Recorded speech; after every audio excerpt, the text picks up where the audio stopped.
on, and now Twitter Space.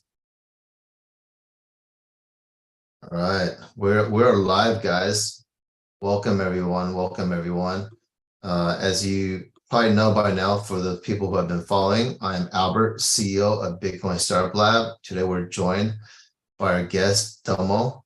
But before we jump into that, I'd like to welcome everyone to the Who's Who and the Founder's Journey into Bitcoin interview series, where we have selected 30 top innovators and contributors in the Bitcoin space. The reason why we've come together as a community to do this is to celebrate innovative and significant achievements on Bitcoin so that we reinforce and grow the innovation culture on Bitcoin. Significant achievements on Bitcoin are things that were done for the first time ever or setting new records to push forward the innovation frontier on Bitcoin. And this show is brought to you by the Bitcoin Startup Lab. We are a top pre-accelerator in the Bitcoin ecosystem. We help you turn your ideas into investment-worthy Bitcoin startups. And a big shout out to BTC Inc., parent company of Bitcoin Magazine, the top media on Bitcoin, and CryptoSlate, a crypto-agnostic media platform that brings the latest happenings on Bitcoin to the rest of the crypto world. And of course, a big thank you to all the teams and all the guest speakers that have come together to make this show possible and accelerate the advent of the Bitcoin economy. And so let's turn our attention back to Domo here. Domo, thanks so much for joining us. Hey, Albert, good to be here. Thanks for having me. Yeah, this is going to be exciting. A lot of people are super interested in your creator's origin story, right? Like let's like roughly speaking, let's cut up this next hour and 20 minutes left here into 3 parts. One, like what you were doing before, right? You created BRC20.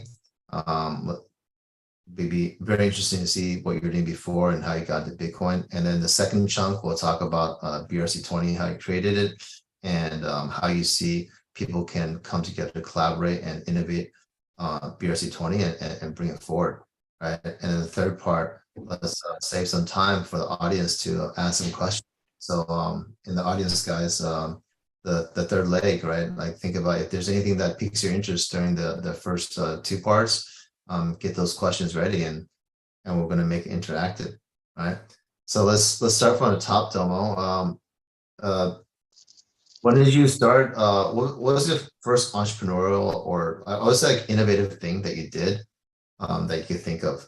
You know, you can even go back before university, right? What's like what were the early signs of that you could think about in your own life that you sort of knew that you had like a passion for creation?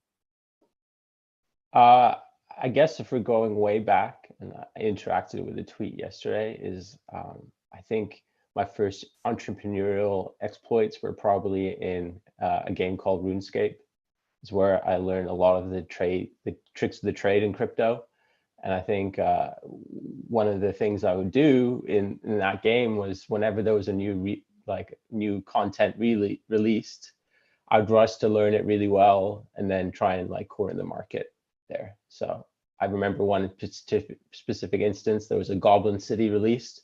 I rushed the quest and I started selling frog leather to people. And I think that fortunately translates quite well to crypto.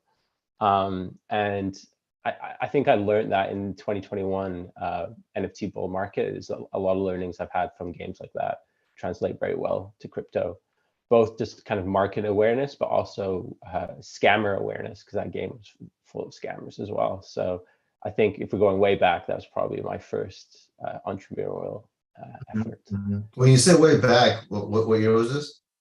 Oh, I don't know, probably like 2005, 2006 kind of era. Okay. Yeah. All right. And were you like, what was this? Were you in high school, university? No, I was like probably like 10 or something like that then. 10 or Wow. 11. So okay, so you're quite like precocious. Like at 10, you were already your first side hustle online selling frog skins. Did I understand that correctly? Yeah. Well, Cool. for digital coins, which is not so far different from crypto, right? So Yeah. Well, okay. So, right. So did those digital coins like convert to fiat, or was it just like in gameplay trading other yeah, stuff? I mean, there was an illicit black market full of that. And people would buy rare items for real money and sell in-game money for real money as well. So I didn't participate with that aspect, but again, there's a massive translation between that and crypto and NFTs. Well, that's cool. That's so awesome. When you're 10, you start doing this, and then let's move forward.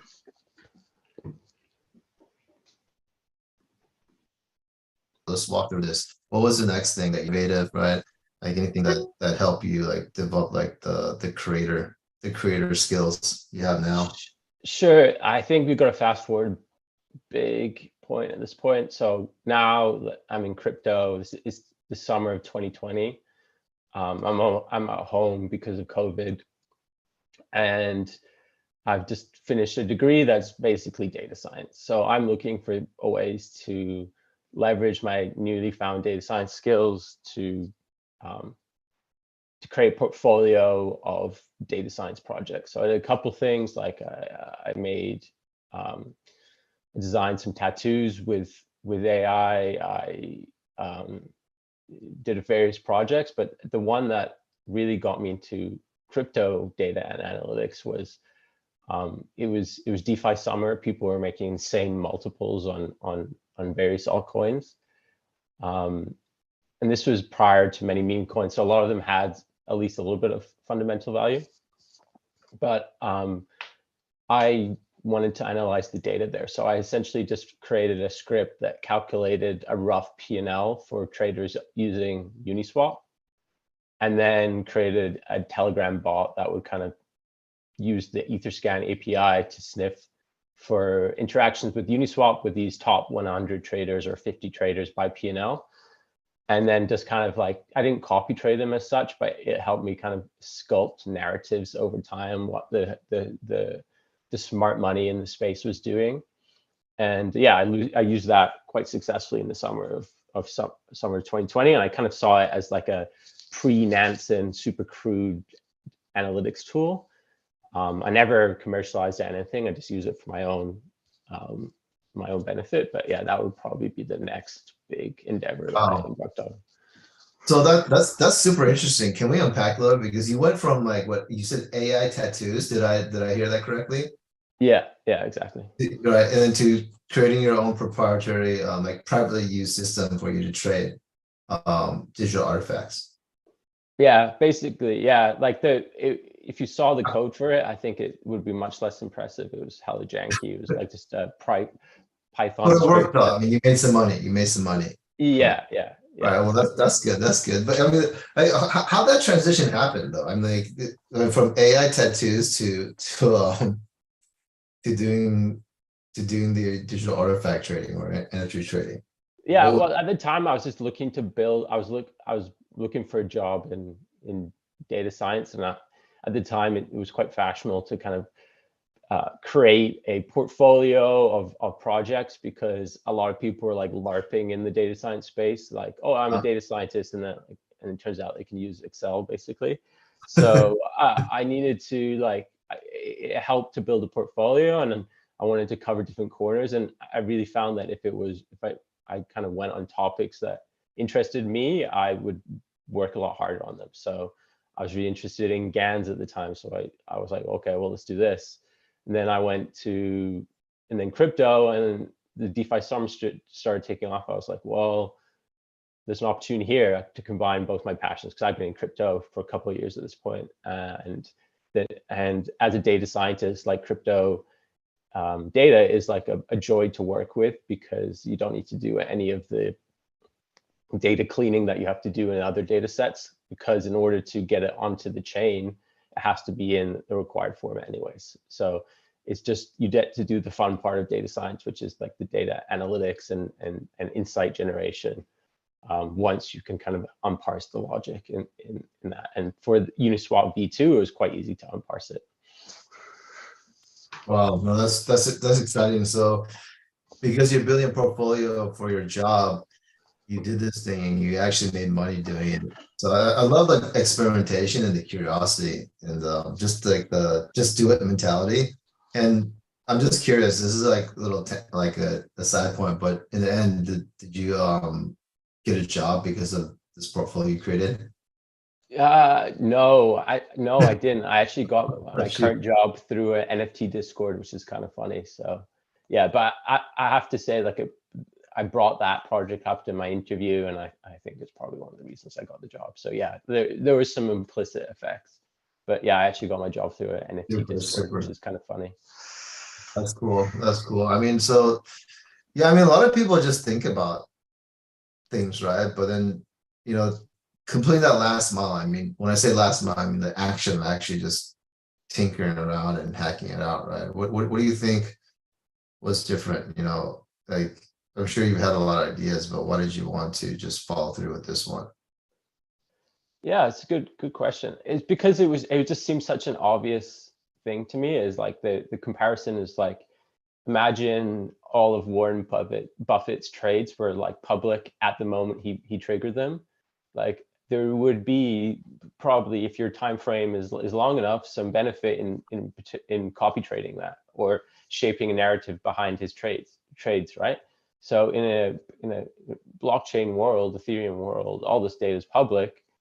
Why not find the Warren Buffetts of Uniswap V2 shitcoin trading, basically? So that Yeah, that like, was learn from the that was best, right? yeah. So to be honest, it started off as like a portfolio project, and then once I kind of realized that it worked, I was like, okay, well, this probably has more weight in terms of a money generating project side hustle than a I'm really portfolio curious. project. So you're doxed, undoxed, right? So let me just ask like a sort of personal question, because it's not really personal if people don't know who you are, right? Like how much money did you make that you said it was like what during like was COVID, right? Yeah. Like it's like what can you share with us like how successful that was? Oh yeah. Like this was, I probably made like 10K, and Oh that was like an enormous amount of some money to me. I was like right out of college, yeah, had of course. student loans, et cetera, et cetera. So got to chip away at those student loans That's a with nice that. chunk. Like, Yeah. yeah. So yeah, like not a magnet, like a significant sum, but at the time it was a lot to me. Yeah, of course. No, this is a great first step. So let's and then like let's keep walking through these innovative things that you did. Call them high side hustles or call them like innovations or ideas that you actually executed on.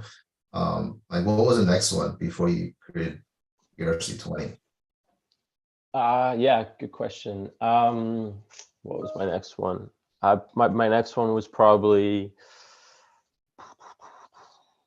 I would say an NFT summer of 2021. So you can kind of see at this point, I'm quite good at like just kind of sniffing out emerging narratives, and NFTs was no different. Like I saw quite early on that NFTs were going to be a thing. I think starting with art blocks in like spring of 2021. And I wouldn't say this is innovative or any tooling, but my edge in that season was just to do everything I can to get an incremental edge over the competition. So things like learning how to mint from contract very quickly, or setting up a custom RPC so you can get your transaction index faster than everyone else, or minting from mobile because it connects, you have to click less buttons, et cetera, et cetera. And at that time where there was only a handful of people using Mev or bots, it was enough to really actually quite for a number of months to get edge over the competition. So less of an innovation, but more of like learning the tools of the trade as early as possible, and kind of honing my skills. That's fascinating. That's fascinating. Let me ask you a question because look, I'm sure everyone's also curious listening crowd. You talked about um, by now you have this knack for sniffing out like emerging narratives, right? How was that? Like, how did you develop that skill? Yeah, Okay, probably. That's a good question.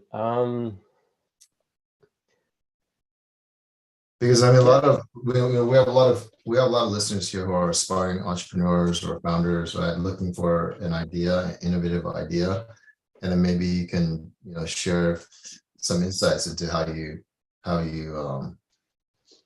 develop the yeah. skills and new narratives. Yeah. Yeah, I think maybe the DeFi summer one was a bit of dumb luck. I think the most important thing is curating your information pipeline. So DeFi summer, my crypto information timeline, pipeline was as bad as it gets. I was getting all my information from Reddit and YouTube, which if you've been to those venues for crypto information, is pretty much bottom of the barrel for most point. And then slowly started refining that, gone to Twitter, gone to Telegram, gone to Discord. And I think if you curate that profile with people smarter than yourself, really identify people that can kind of observe trends as they emerge, and as something gets noisier and noisier, you can kind of almost feel the energy in the information pipeline. And this definitely was the case in NFT summer, and then also with ordinals. I saw people I respect saying, oh, there's something here, and then one day I was like, okay, I'm going to buy a node and set it up. So yeah, I would say really refine your information pipeline, and cut the noise, and really try and hone in on the signal. That's brilliant. That is a brilliant piece of insight. It's sort of like, I think the common wisdom is like, say, yeah, we're the product of the 5 people we hang out around, right? So it's really important to hang out with people smarter than us, right? Because we become the average of that. But you've like taken that a step further, and we're talking about curating information, because in a sense, the information we read is sort of like hanging out with people, right? And like, thanks so much for those tips. Like you went from, I think this is super important for every single founder or people who want to innovate things, is really getting like the basically leading edge or frontier information, right? News from the front. Yeah. So like going from YouTube, right? And was it Reddit? Was bottom barrel, and you worked your way up. You found like higher quality was on Twitter and Discord, but of course you still had to filter through it, right? Until you found those people who really are trailblazing, right? And they're willing to share it. I mean, that information is so gold. And yeah, and I would say that like it's information both from like a social point of view, so like we're talking Twitter, Discord, Telegram, but then the evolution of my kind of chain sleuthing as an information acquisition strategy is like, I started with this Nansen crude whatever tracking Uniswap P&L people. That obviously faded as a strategy over time, but as I move more into NFTs, you can again kind of calculate a rough P&L of traders, see who's the best in the space, follow alpha groups where you know that there's going to be information, strong information and signal, and basically just track their wallets. So I think that's the other side of my information flow. So part of it's social, but then the other part is just on chain, and then setting up the tools to track that via Discord bots and whatnot. Super. I hope everyone in the crowd is paying attention, because these strategies are highly effective, and in a very short amount of time, right? It's sort of like you can fast forward, skip the queue, jump to the front of innovation, and like you said, it's on social. So you also sort of you don't just get the information, but you also get to see how the rest of the netizens, so to speak, are reacting to it, right? Yeah, totally. Yeah, so that's brilliant. Thanks so much for sharing that. I really hope some people use that. I hope everyone uses that actually to get to the front of whatever you want to build. Okay, super. So this is now we're at what, at 2021, right? Yeah. Okay, and what was the next thing? Because we're getting very close to when you invented or created the BRC20 protocol. Sure. So I think 2020, actually at this point, I wish I discovered it earlier, but I had not discovered Dune yet. I was doing a lot of my analytics by using like the Etherscan API, or like I forget what it's called, but there's like an open source like package in Python for Ethereum ETL kind of to do a lot of my analysis, but eventually found Dune and started really hammering away at that. Again, I wasn't really trying to build an audience at that point. I was just building tools that could give me edge and information that others might not have, because in the NFTs, like you're like, it's not a particularly sophisticated counterparty that you're, or community that you're trading within. So you can be pretty sure that you may be the only one or a select few of people that are acquiring that kind of information, especially if you're creating your own bespoke metrics. So that's why I use Dune use it for a couple dashboards in to create kind of tracking for DAOs I was part of. But yeah, mainly for kind of guiding my own trading activity. Like I'll use one example for something like a bespoke metric. So like the Trump NFTs that came out in like November 2022 or something, December 2022.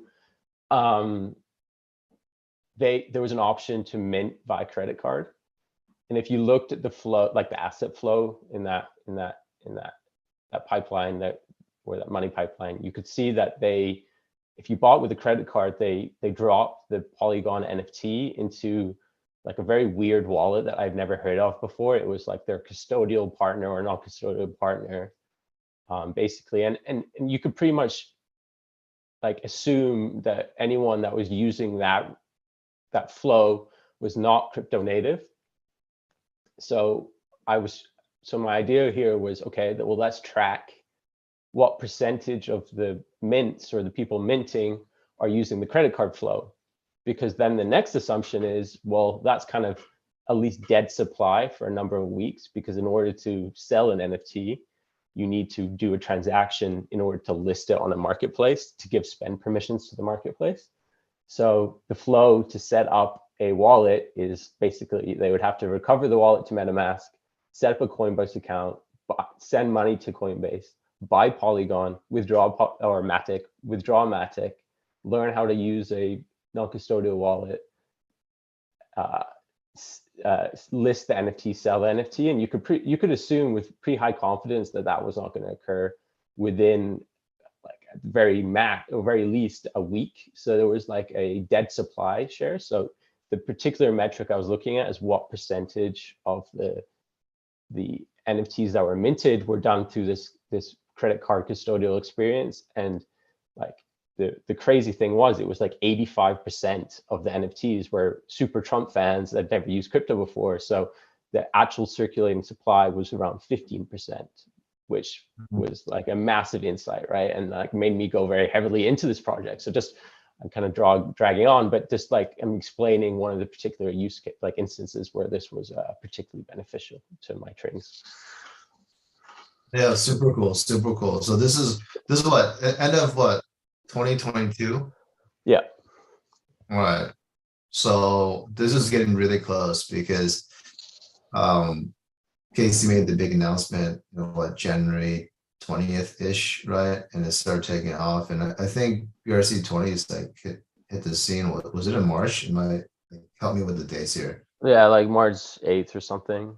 Whoa, so it was like a month and a half later and you had already launched this. It's like what, so look, can you like give like the high level how you transitioned from basically Trump NFTs to ordinals and then BRC20? Like what was like how did you pick up on this new narrative so fast?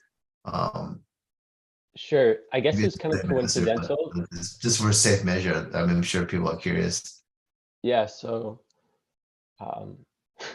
it's actually kind of funny. So I was building so at this point I got pretty good at Dune and got in contact with a couple of DAOs to do some kind of freelancer consultancy work for creating dashboards. So I got in touch with ENS DAO and spent a bunch of time building them a dashboard for their governance. And then in the end, they didn't use it and only paid me half what they said they would. So I was pretty salty from that. So when I saw Sats names from ordinals pop up, I was like, you know what? I'm gonna build a dashboard for these guys for free.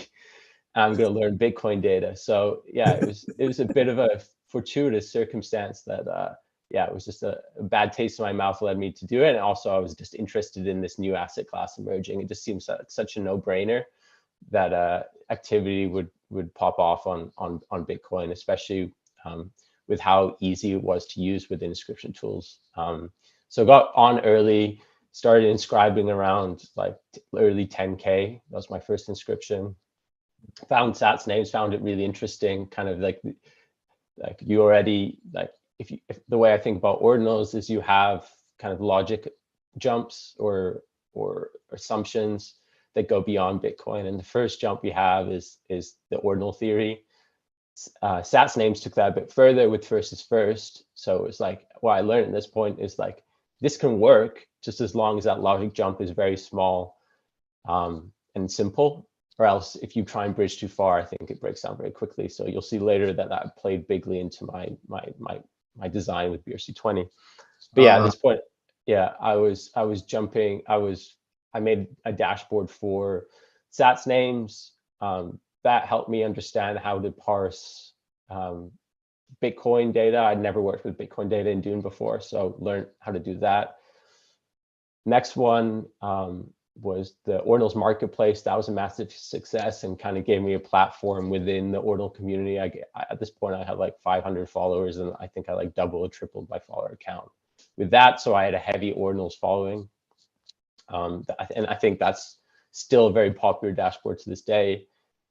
And then maybe a week or two after I launched that, I think Sats names guys made a tweet saying, hey, like there is 1 million startups that could be created through JSON on Bitcoin. Like we just took that, like we just pioneered this kind of JSON script in an inscription, but like there's plenty of other things. And then another tweet from Red from Crypto kind of hinting towards like fungibility could be possible. And I fixated on that for a couple of days and created a Dune dashboard demo to kind of do a proof of concept, and then release my Git book a day later. So yeah, really didn't put too much time in it, but just my learnings from Sats names and a few others was to keep it as simple as possible and as accessible as possible. So you have to be able to inscribe it by inscription tool.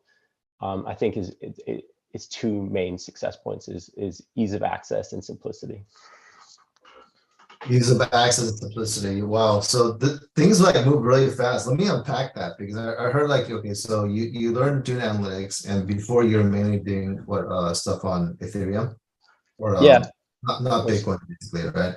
And then because of ordinals, you started learning the analytics or using Dune for the Bitcoin analytics. Is that correct? Is this sort of like your transition, like the gateway into Bitcoin, ordinals, and this Dune analytics? Was this the turning point for you, or did I'd always I'd always been into Bitcoin and held it in my portfolio, and it was like a lot of people, the first asset I owned. But yeah, I just was interested in the things you could do with Ethereum, and for a long time that just wasn't possible on Bitcoin. And as soon as it was possible on Bitcoin, it was just like such a no-brainer. Like I think people like the timing was kind of funny, because it was like I'm quite into the NFT community, and it was a month or two after there was this big Canto.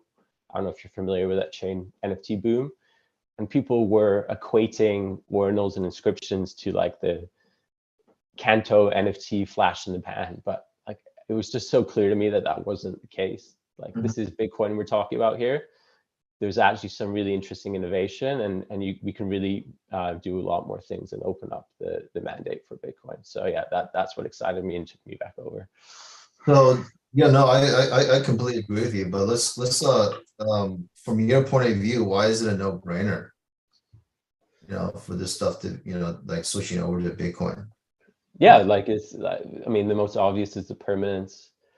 I like in the past I've created I think when I first got into NFTs, I created a OpenSea shared storefront collection just for fun, just to test around. And that, like, not even 2 years on, they've already deleted the images that those tokens point to, right? So if it took them 2 years to delete images, then like, geez, like what hope is there for the majority of other NFTs? Sure, we have IPFS and Arweave and whatnot, but like really, if we're talking about permanence, there's really no second best to Bitcoin. So that's the clear Yeah. one. And then just the idea of ordinal theory and just the simplicity of it, the FIFO elements, and just the ability to track and make sats like identifiable, really, as a data person, like was like, oh, this is cool. So I think it was like both a nerdy and kind of fundamental draw to me, to be honest. Thanks for sharing that. That's very insightful. And things like evolve quickly, right? Because again, like for some of you who are just jumping in right now, we're getting into the juicy part, because Domo was heavily into Ethereum, and then Ordinals hit, and because he's plugged in on social media and he is already following other industry leaders, it evolved very quickly. He did you said the SATS name, and he did like some other experimentation, right? And then by March, do you say March 5th was this? I think 7th or 8th, I think. So okay, March 7th, or okay, that's a lucky day. That's my wife's birthday, March 7th. Yeah. All right. And, but this is basically what, from January 20th, so like a month, and roughly like a month and 2 weeks. That's like, and then so it like moved that fast, a month and 2 weeks. And then you got this from this accumulation, because you were doing different things, like it sort of culminated into like this moment of inspiration, and you just did it. Is that sort of like what happened here? Yeah. And it was just one of those things that was like, I've come up with I was really happy with the Ordinals marketplace dashboard that I created, because it was just amazing to me that you could make these like really simple heuristics to track each exchange, and the fact that no one had repeated transactions with the same inputs and outputs before like really interested me, and I think that had a lot of influence from BRC20. But yeah, like a week after that, by getting the inspiration that I mentioned before between SaaS names and Redphone, I figured that BRC20 was possible. And I don't like, I remember saying to my girlfriend, I was like, okay, I've got a good idea here, but I'm going to be busy for the next day, basically. And just kind of put my head down after work and just chipped away at it for 2 days. One of those things where I just wanted to get out as soon as possible. It was so simple. I just figured that if I worked on it more, I would kind of break that elegancy and try and overcomplicate things. So I made it as bare bones as possible, released it at like 10:30 p.m. my time, and went to bed. And woke up to chaos, basically. I think when I woke up, it was like 50% minted. Yeah, I'd increased my follower count by like 2x or something. Wow. When you said 2x, what was that? From what to what? Like 1,000 to 2,000. Wow. Okay. So, okay, before we get into that chaos, I'd like to double click into, like I think a lot of, okay, there's a few things going on here, right? Because we have this hackathon going on, as many people know. By the way, you guys can sign up in the chat right there. And the hackathon this time, we're doing a longer hackathon. So we're accepting code between August 26th, so in a few days, to October 1st. That's roughly 5 weeks. It's roughly about the time when you got into ordinals, and then you're doing these things and culminated into this brilliant invention, BRC20, right? And right, and so this is really inspiring, because in this time frame, people could do a lot, right? People would do a lot. And the other thing that is inspiring, and I think very insightful, I think we can all learn from, is that, hey, you had the wisdom, or somehow you had the intuition, or the rationale to, hey, let me not overcomplicate this, right? And it was like literally in like 2 days, this is a version, and you shipped it. Like, where did you learn that skill of keeping it simple? Basically, it sounds simple, right? But it's not so simple when we're building stuff. Can you sort of share a little bit about how you're able to just pull the trigger, whereas perhaps maybe I think a lot of builders want to sort of get into the weeds more and launch later? Yeah, it's a good question. Well, I think so. Something that was very front of mind for me when I was launching was I at the time, like I was very aware of like the Maxiism of Bitcoin and almost like the gatekeeping that had gone on for a number of years.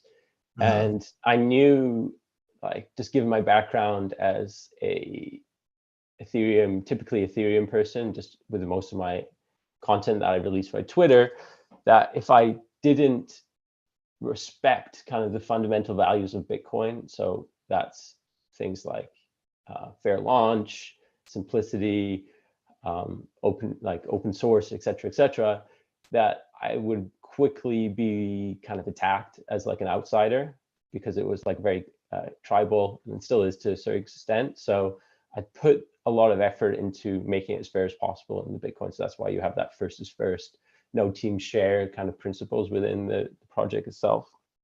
And then for the simplicity, it really was just, okay, well, I see like all the projects that have been coming out so far as building blocks. And like you see in my Twitter announcement, that this was really just an experiment. I just wanted to demonstrate that you could create an off-balance state using inscriptions with JSON, and then also sending those inscriptions from A to B as the second stage of that transfer function.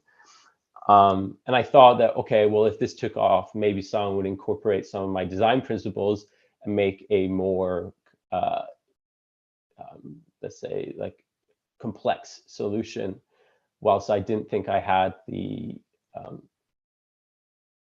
like basically the tools I was working with was with Dune and inscription tools in my own node. So I didn't think I had the resources, moreover, like the ability to check the edge cases or had the technology to index it. So I think I was like the limit of my complexity. I could take it as a data scientist with the tools I had at hand. And I was happy that I demonstrated the experiment that I was trying to demonstrate. So I was like, okay, at this point it's ready, let's release it, see what people say. But yeah, the rest is history, I guess. Wow. Well, thanks for sharing that. Much appreciated. And yeah, I mean, there's so much to unpack here. One is you did it as an experiment, right? Probably not expecting like such huge results. And the other thing I wanted to click into is that yeah, you stuck to Bitcoin principles, right? You're respecting the culture, but then there's still like a lot of pushback, right, from from the incumbents or maxis or whatever. I mean, I don't know how to call them anymore, because I mean, I think as you pointed out, this tribalism, the culture is shifting. But at the time, right, people were really, a lot of people were not happy in Bitcoin about ordinals, right? And then like less than 2 months later, here comes BRC20s. So can we unpack both of those? I'm just curious about that before we dive into what the future possibilities are. Yeah, I think there's two distinct groups that weren't happy with it. There's the maxis who just aren't happy about anything, basically. Yeah, which we're all aware of, right? Like you could cure cancer and combine it with Bitcoin and they'd still be angry, right? So like I think those I paid a little less attention to, because just really like they're just a boring echo chamber. The second one I think I had a harder time dealing with, and that was the people that had accepted ordinals, were excited about ordinals, but really didn't like BRC20. And I think like that was a bit harder for me, because a lot of the, like, these are the people I've been following for a couple of months at this point and respected their opinions, and for them to just really like be disdained against BRC20, that was a bit harder pill to swallow. And I think in hindsight, the way I've distilled it down is, I think a lot of that was they saw BRC20 as a deeply unsuperior technical solution, compared to some other things that may be coming in the future or had been released in the past, right? And I think my comment to that is like they're entirely correct. Like, yeah, of course, yeah, this is the case, but the reason BRC20 succeeded is not because it's technically superior, it's because of its simplicity and ease of access, like I said earlier. And I don't think there had been a solution, or will be a solution in the near term, that has that ease of access. And that killer ease of access aspect, I would say, is the inscription tools that allow people to enter into this ecosystem without having any sort of a complex setup, a full node at home, or really knowing how to understand or write Bitcoin script. So I think that ease of access is really what distinguishes it from previous projects. Also timing, right? Like the timing was spectacular. Not that I intended it to be, but yeah, those three things I would say are the biggest contributors to success: ease of understanding, ease of access, and timing. Yeah, ease of access, ease of understanding, accessibility, timing. These are all super important. And now there's a huge following, right? There's people trading BRC20s. Even in our current cohort, we have people looking to launch BRC20 collections with additional utility. So you've also contributed to this Bitcoin renaissance, right? Ordinals started it, and you kept it going, and now there's basically a Cambrian explosion of ideas going on. So can you share, because we have a hackathon going on right now, right? And by the way, to all the listeners, if anyone participates and becomes a contestant in the hackathon, we do have a $50,000 prize pool. It's agnostic to any Bitcoin technology.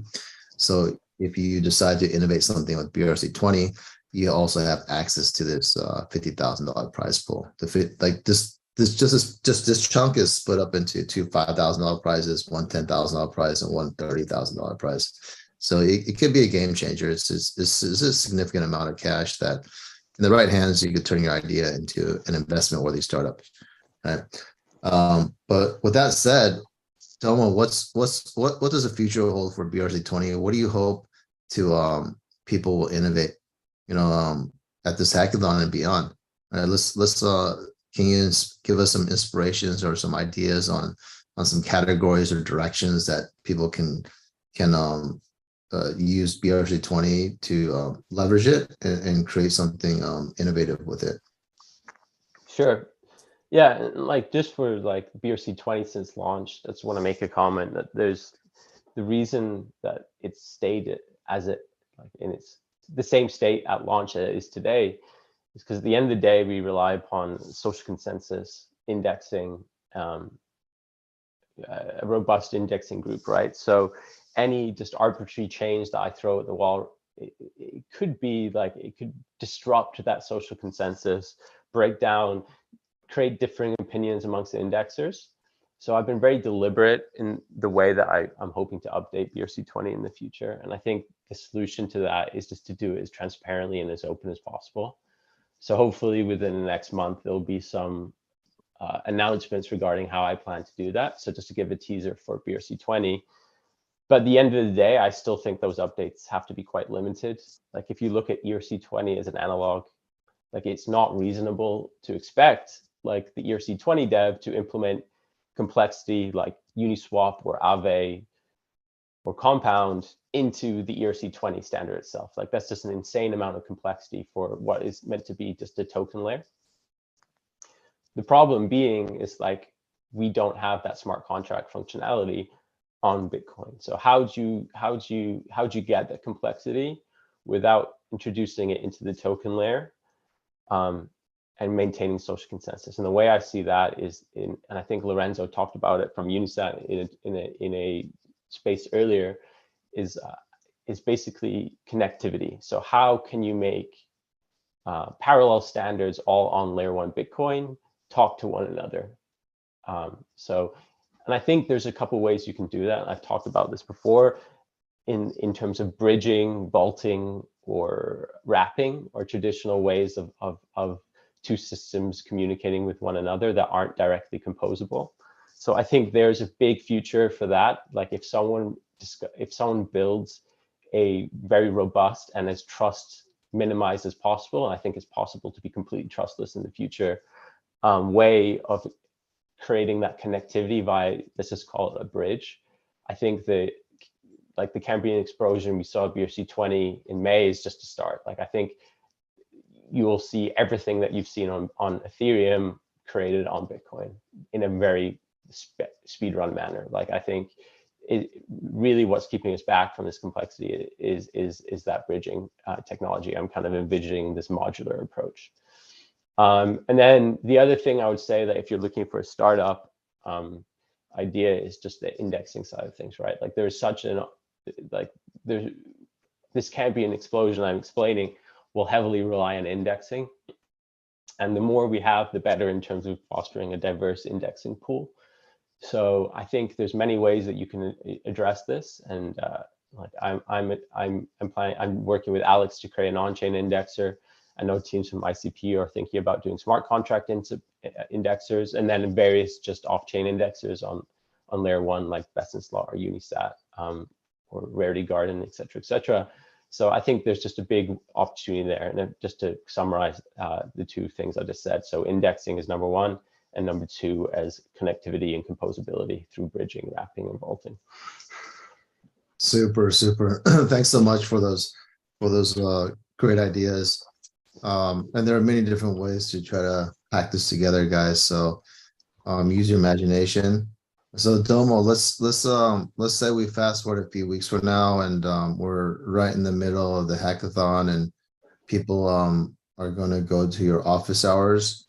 Like, what do you hope to see them come to your office hours with? Like, you know, what would be like a good milestone for them to go for before, like, say, speaking with you about BRC20 and what you made with it?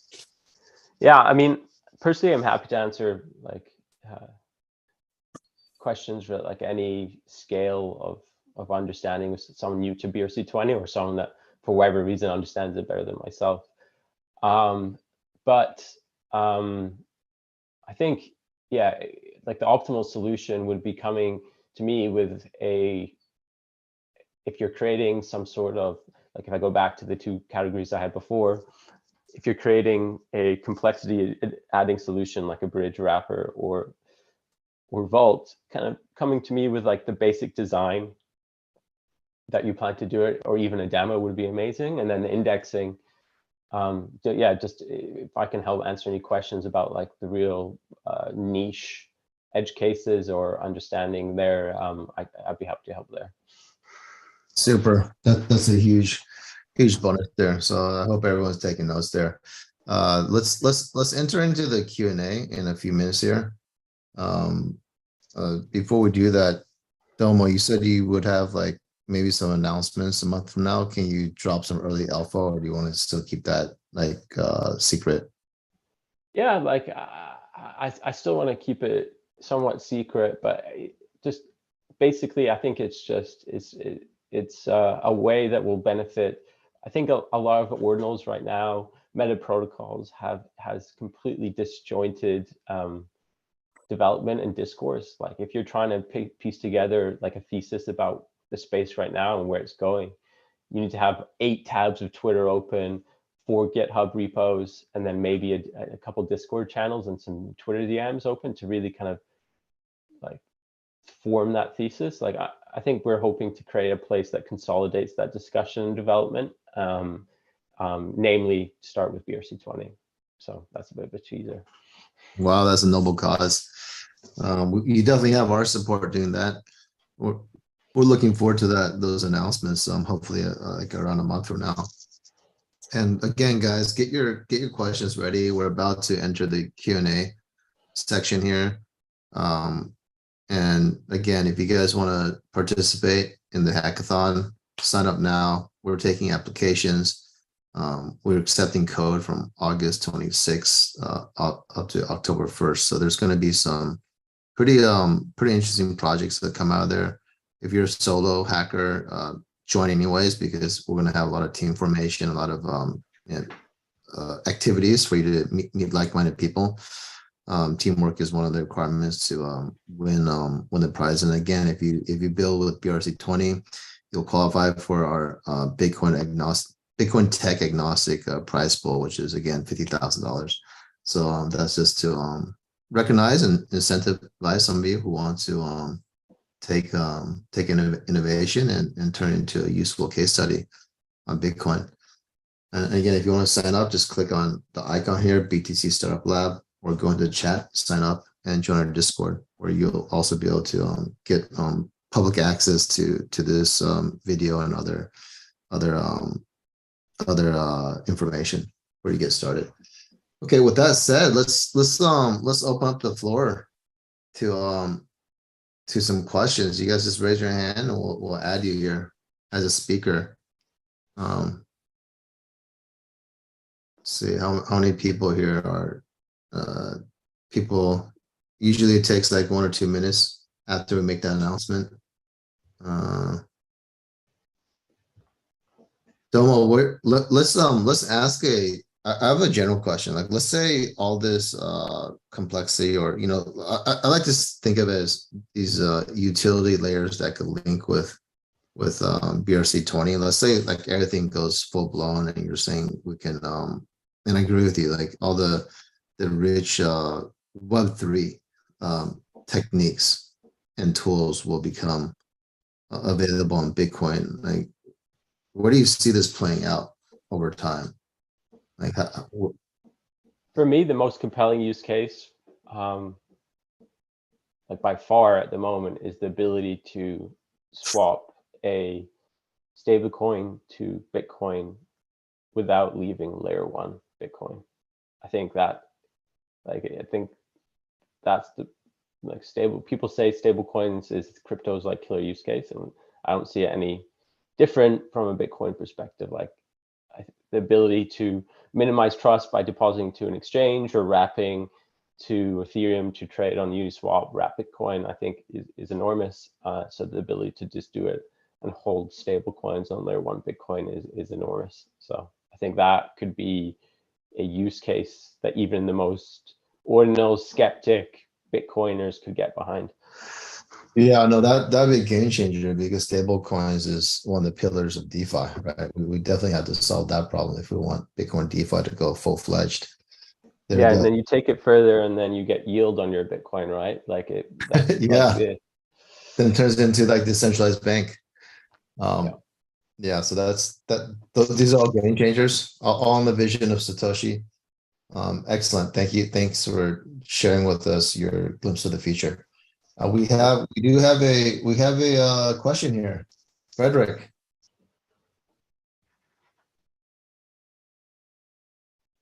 Hi, Frederick. Hey guys, can you hear me okay? I can hear you. Domo, can you hear Frederick? Yeah. Super. All right, perfect.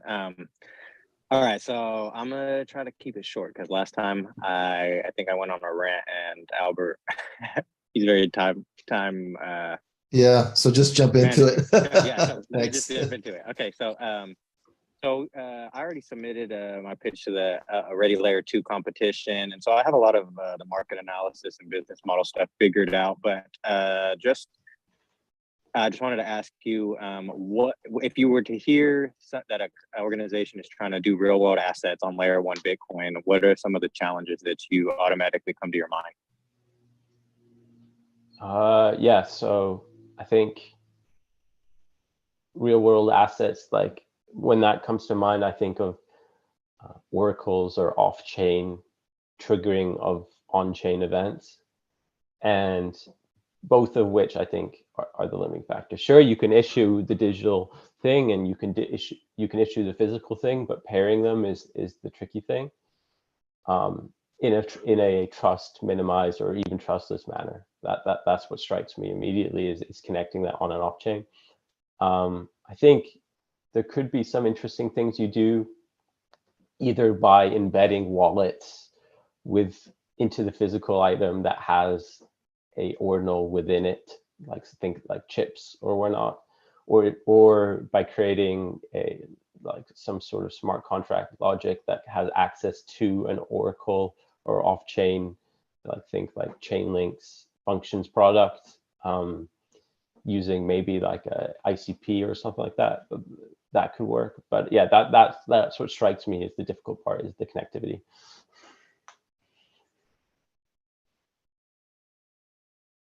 Super.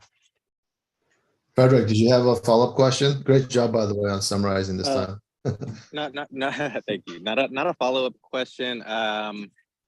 Just, if you're interested to talk about it more and hear how I've solved those issues that came to your mind, I'd be more than happy to share. I just don't want to take up too much time here.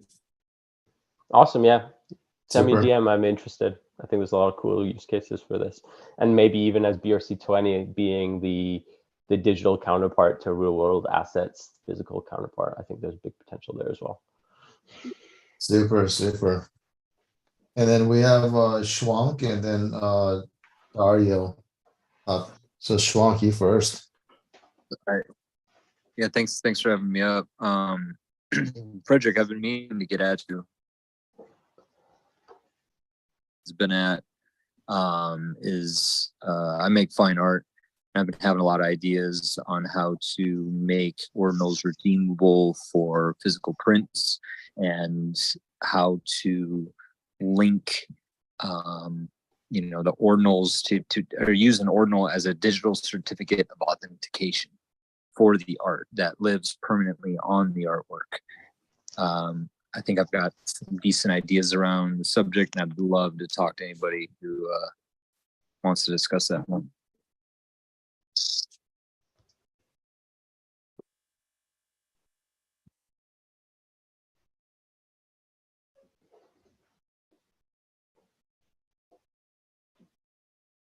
Yeah, sorry. If anybody's interested, on my page, you can follow my organization's Twitter page, and on there I have a link tree to schedule. I work a 9 to 5, so it's kind of I have my hours on there that I can talk.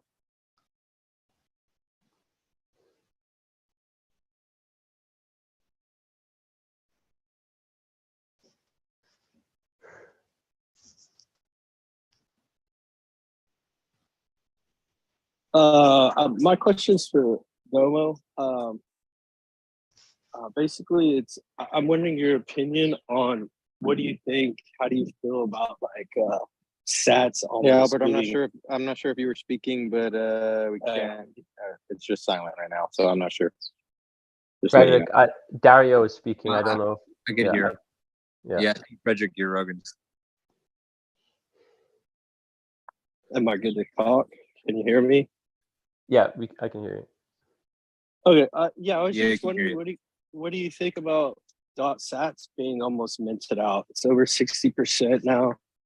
Do you see any kind of future for that BRC20 more than the others?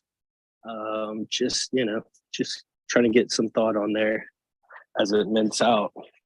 If maybe people are planning for something and they're just waiting for the mint out to implement it and use that token or the BRC20. Thank you.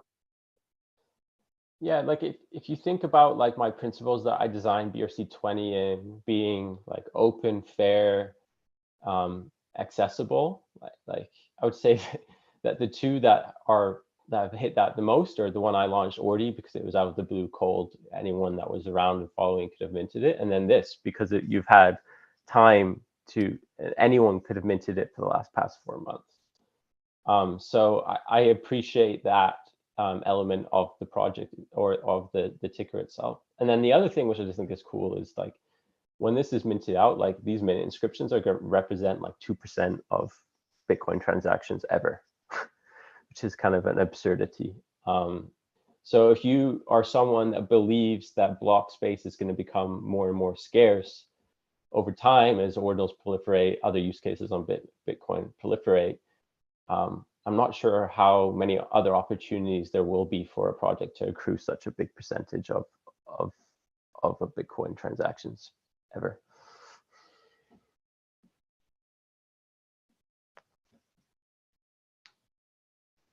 Super. Any follow-up questions on that? No, I'm good. Thank you. Thanks for your time. Excellent. Excellent. Does anyone else want to come up? We still have ample time here.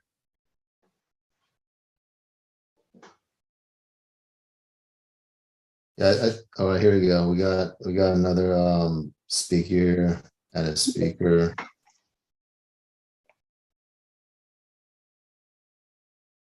Hi there.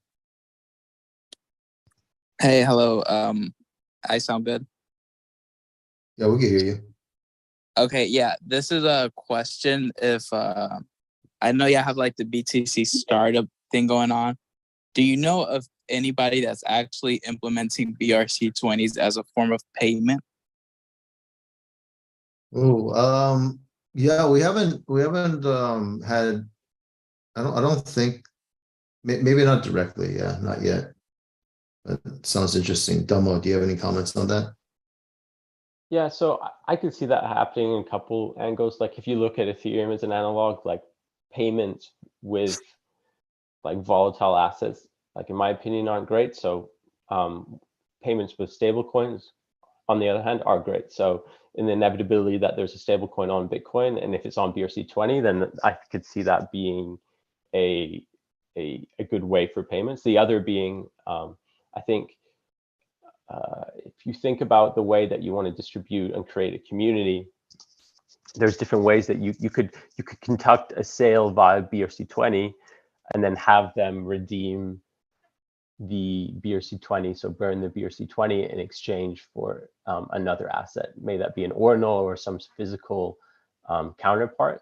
I think that could be a way. So it's like in that form would be a payment by BRC20. And I think the technology that's interesting there, especially if you're paying for an inscription via BRC20, that's starting to become more and more interesting, is this peer-to-peer swap technology that I think a group called Nakamoto Trade is pioneering. So that's basically you can swap BRC20s for BRC20s, or BRC20s for inscriptions, or BRC20s for inscriptions plus Bitcoin. Basically, you can construct a peer-to-peer trade of whatever meets your needs. And I think that's the technology that you want to look down. Okay, and you mentioned the fact of burn. Now I want to get this clear. There's not like an actual form of way to burn, let's say, a ordinal per se, right? Yeah, exactly. You're right. Okay, So, yeah. like the pseudo one is sending it to Satoshi's address.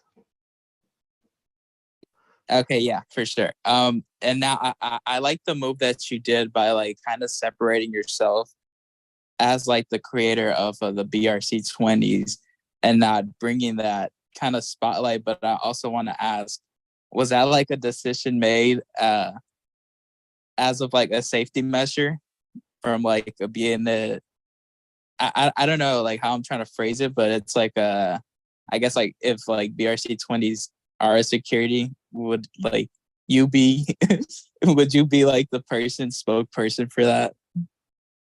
That wasn't like any consideration. Like I don't know. Like can you tell me who the ERC20 dev is off the top of your head?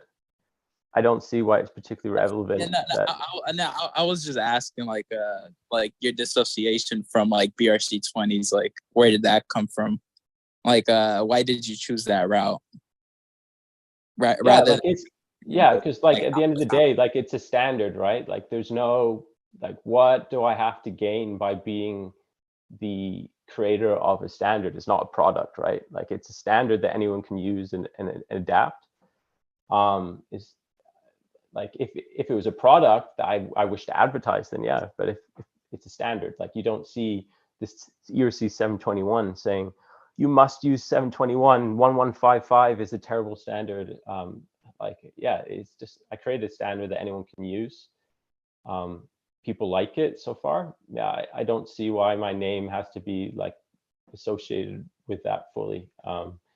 Yeah, hopefully that answers your question.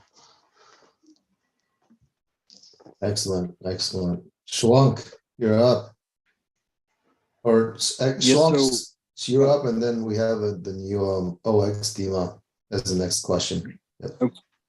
Okay, yeah. Well, this one's short, but I'd love to hear Domo's thoughts, or both your guys' thoughts about like a stable coin on BRC, and what is the likelihood of that, and who's working on that, and like what do you think the implications of that are? I mean, there is one already. I think it's a proof of concept by Stably. Basically, it's a centralized solution. So you KYC with them, send them some money, and they'll issue the stablecoin versus like their on-ramp channels. It's like not the perfect solution, but it's a proof of concept that this can exist. It's just I think what we'll take to get there is just making indexing more robust and even trustless, which I also think is possible, and making more people comfortable putting their assets, such as dollars, onto Bitcoin via BRC20. So that's the way I see it happening. Yeah, that's going to be a huge breakthrough. And although that team you mentioned is pioneering it, we definitely need more people innovating and trying different ways to make it work. Because once that happens, it's going to open the floodgates for Bitcoin, L1, DeFi. It's mind-boggling just fathoming or imagining what will happen once that's live. Okay, how's it going, guys? Yeah, I build a SAT screener. It's a data indexer for BRC20s, ordinals, mainly stacks tokens. We just released charting last week. Specifically, this is for Domo. I was wondering what the status is on the on-chain indexer, and what the portion of that indexer, what the stacks portion of that indexer looks like, just from a tech perspective. Like, I remember seeing a while ago an infographic from the people at Alex, and I wonder if that's still accurate, and just what role stacks plays in the on-chain indexer. Thanks. Yeah, absolutely. And just quick question for you. You're indexing BRC20. You said as of last week. Do you have APIs set up for that? No, we're using Best in Slots API, which has been very good, but in recent times, honestly, we've been mainly focusing on the stack side of things, the stacks token side of things, but I don't know if their API is as accurate as it was as a month ago. We're looking at different API sources for BRC20 data. Got it. Yeah, and that's precisely like what we're trying to build for here. Like the Alex Stacks project is twofold. Number one is the attestation. So we get the state, or like all the transactions that each off-chain indexer, Best in Slot, Unisat, OKX, Hero, etc., like index. We call their APIs, get a parcel of the transactions that they did in that block, validate them against the other off-chain indexers, and then attest on stacks every block, or whatever block we decide, like cadence we decide, that these are all in agreement, and basically make a way that you can check over time that everyone agreed. Moreover, that you can check once we start updating the protocol where certain logic was implemented and diverged. So that's step one, is attestations. Step two, which is also possible with stacks, but is more complicated just because the way BRC20 is created, to do in a kind of a gas minimized way, is to, so validate the off-chain indexers against one another, and then validate them against the on-chain logic that we're creating for BRC20. So think about a smart contract that indexes it. So we feed that data in, check them against one another, and then check them against the smart contract logic. So that's step two. But step one, we hope to have out by next month. So does that mean that no matter what, there'll still be this, these other indexers, like they're needed for BRC20, like price oracling? Like there's no way around that, right? It's almost like they're almost like nodes, more or less, right? And they're needed. This is just one particular method of making indexing more robust, starting with attestations, with off-chain indexers being the norm right now. But in that sense, yes, they will continue to be necessary. However, I think there's a couple other ways that you can bolster the robustness of indexing, and that may not require off-chain indexers in the long run. So I mentioned ICP earlier. ICP can read and write to Bitcoin. Theoretically, you could create a on-chain indexer using that. And then the other, which is coming out, and I need to learn more about, but is very interesting, is the sovereign ZK rollups. So you have that indexing as a sovereign ZK rollup, and you can make it a trustless environment. Could you even further break down how the Stacks blockchain in this case would interface with Bitcoin data? Like are you using like the anchor ID from each Stacks block to like is it something like that, or is it just what I'm asking is could any blockchain fill the role that Stacks does? Or is there something integral to how Stacks is built that makes it better to use Stacks, better to use Clarity even? Yeah, so I think Stacks is positioned well for this. Where I'm coming into the project is more from the ordinals side, obviously, and inscriptions. I have less of a background in Stacks, but if you want to learn more, I can definitely connect you to Alex and Chiente in the team, and they can help you find those questions a bit more detail. Thanks, man. Yeah, great questions, everyone. And these are beginnings of some awesome startup ideas. You guys are welcome to join the hackathon, build something new, or if you want to keep going with your ideas, join the Bitcoin Startup Lab, or at least apply for it for an interview. Excellent. We have about 10 minutes here before time is up, and I see that we have Maddie here. It's one of our tokenomics experts. Maddie's writing a book on tokenomics. Maddie, do you have any questions for Domo? Yeah, I appreciate that, Albert. I mean, I actually separately was thinking earlier today about L1 DeFi and kind of the prerequisites that would be required to do that. And actually tweeted earlier today, not even knowing this Spaces would be on, about if anyone is working on a decentralized, using BRC20 to represent a decentralized stablecoin, right? So essentially having each Satoshi represent some kind of pegged value in a decentralized way. I don't know, Dominic, do you think that's even possible? Do you have are you aware of any like technical limitations that prevent that from being something that people are working on? Or what's your quick take or thoughts on something like that? So you're asking like a DAI-like equivalent on Bitcoin, basically, like via leveraging BRC20. If you're familiar, sorry? Yeah, even like an LUSD or DAI, yeah, that type of concept. Yeah, to be honest, like I think the blocker or the rate limiting factor here isn't the complexity for the logic, really. Like I think because we're talking about indexing, like you can really create whatever you want. The only constraints you have are the operations, so they must be able to be triggered by an event on Bitcoin. So that's either Bitcoin transaction or inscription or PSBT, et cetera, and then the way that you can connect that environment with others. So that's why I was talking about the bridging being such a big breakthrough for this kind of thing, and where I see potential in that peer-to-peer swapping technology as a way to enable that bridging in whatever design is set upon. But yeah, I don't personally see a blocker. All it takes is someone to put the pieces together.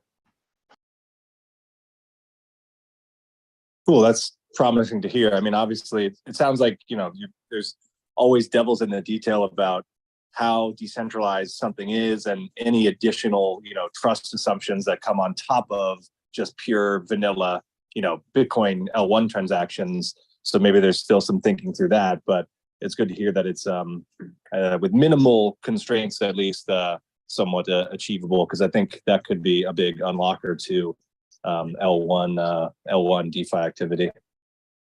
Absolutely. Super. And actually, another blocker, which I think could potentially be solved if BRC20 were to be moved to its own envelope in the future, which is what I'm investigating as a long-term development plan, is inscriptions has a funny problem that I've not encountered with other blockchain data before, where it's very difficult, or almost it's actually impossible, by just looking at an inscription transaction to prove that the person that received the inscription wanted it or inscribed it to themselves, basically. So there's there's proof of intent in terms of inscribing is difficult to prove / impossible if you're just looking at the transaction itself.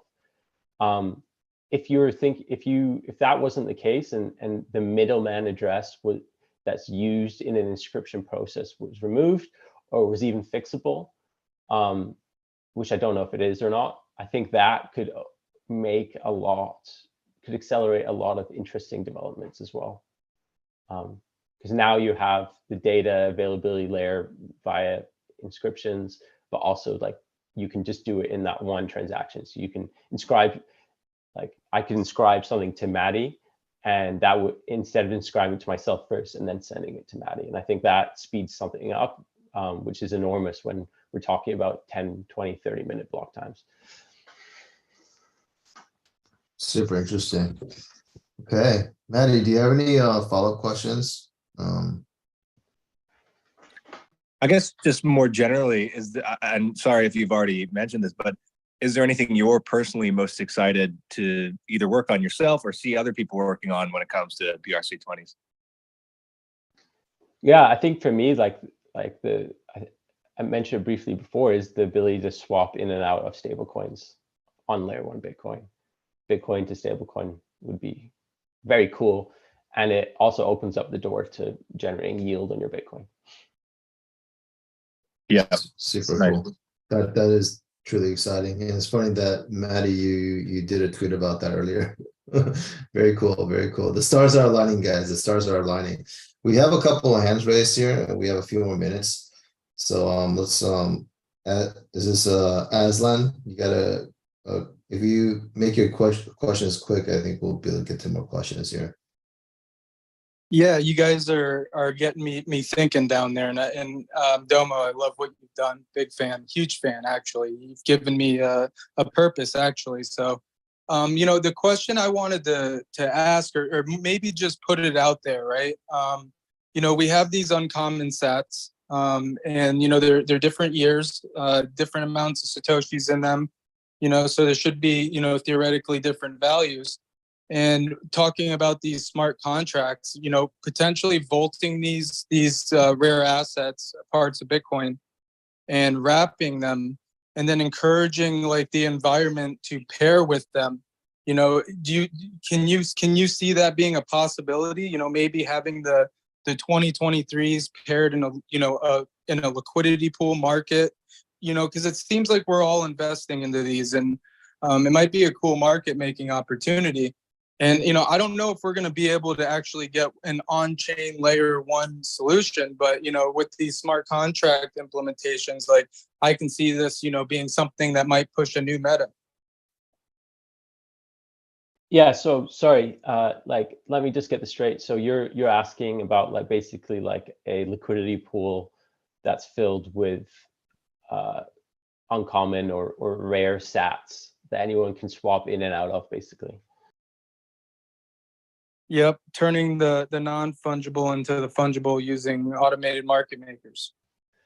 Yeah. Well, in this case, like the uncommon or rare sats, I think if you didn't need to differentiate upon them, like basically if you just say an uncommon sat within the year 2023 is the same as every other uncommon sat within the year 2023, you could potentially like leverage BRC20s here and I think we're close to creating DEX and LP and liquidity pools. So if you envision that you could issue a BRC20 that was redeemable for one of these uncommon sats, that would be possible, or depending on the design of the DEXs, you could potentially because the interesting thing here is like if the technology for BRC20 is very, very similar to ordinals, or inscriptions, just in general inscription trading, like a PSBT is a PSBT. So you could even just like put these rare sats potentially into that liquidity pool and just like trade them without needing to bind them to BRC20s or even inscribe them. I think it could be possible. Yeah. Bear with me really quick because I have this vision and I don't know how long I'll have it for.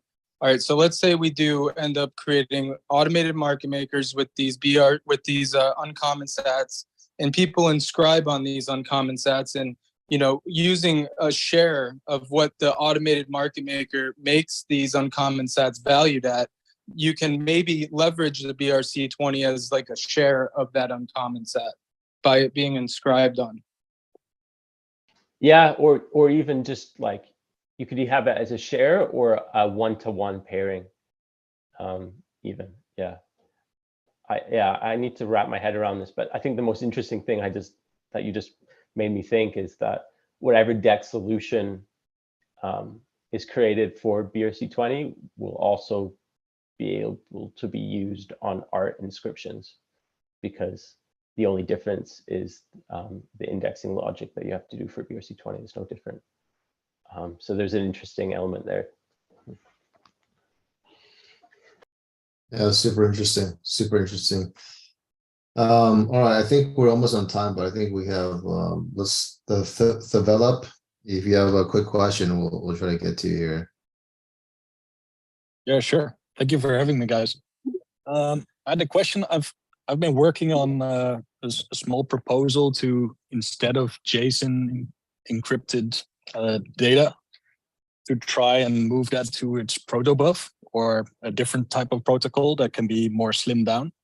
So the obvious things that would bring is just minimizing the amount of data that has to be on chain. But hopefully the main reason actually is that it would force people to log what messages look like.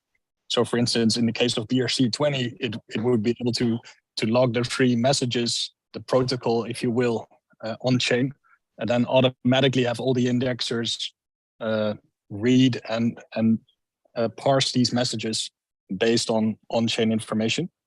And I'm wondering, because there are a lot of big brains in here, if there are any big downsides to applying something like that. Yeah, this is at like the optimization is one of the biggest like pushback that I've gotten since creating, especially from the technical people. And I do agree to a certain extent, and I think this is going to be definitely if not the first, within the first couple of improvement proposals I submit to BRC20 once I open it up for discourse and development, which again, it should be opening up within a month or so. And the only downside I could see there is, okay, so now you reduce the amount of data that has to go on chain. I think because if you're only reducing one of the variables in the fee equation, because this is like a market equilibrium, say you reduce the optimization by 10 times, I feel like the market just recalibrates and makes 10 times more inscriptions. And then we just end up in the same place we did before. So we have the same fees, the same data that's on chain. The only difference is we have 10 times more transactions, and those inscriptions are 1/10 of the size of the previous ones.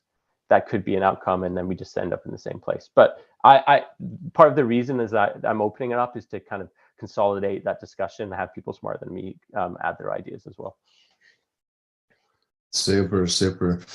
Thank you for that, Domo. Thank you everyone for listening. Unfortunately, we are on time. Again, thanks so much, Domo, for creating the BRC20 and creating all these new opportunities and possibilities on Bitcoin. We're really looking forward to some of you hacking together some cool stuff on a hackathon, right? Again, if you develop with BRC20 or have some kind of innovative twist to it, you are qualified for our Bitcoin agnostic tech prizes, which right now is at $50,000. There are a couple of $5,000 prizes at $10,000 and then a $30,000 prize. So it could be pretty significant. Or, if you're already, you think you have a startup idea, you could just apply to the Bitcoin Startup Lab. Currently, we are the only pre-accelerator that exists that focus on Bitcoin, and we help you turn your idea into an investment-worthy startup. So either way, click on our icon here, follow us, follow Domo, follow Maddie. We're here to support you, and there's a whole ecosystem of builders and founders and innovators here, inviting you to build some awesome cool stuff for the next generation of cool stuff on Bitcoin. So again, thank you all for joining, and we're going to sign off now. Thanks so much. Thanks, everyone. Bye. Thank you, Tomo.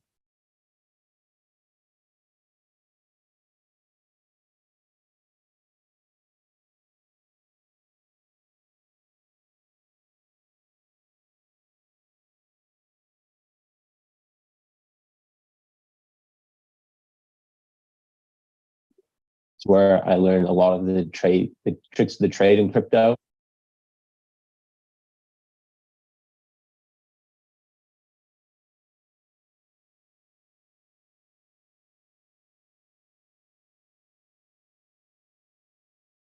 Ready, and the reason why we come together as community achievements are on Bitcoin are things that we're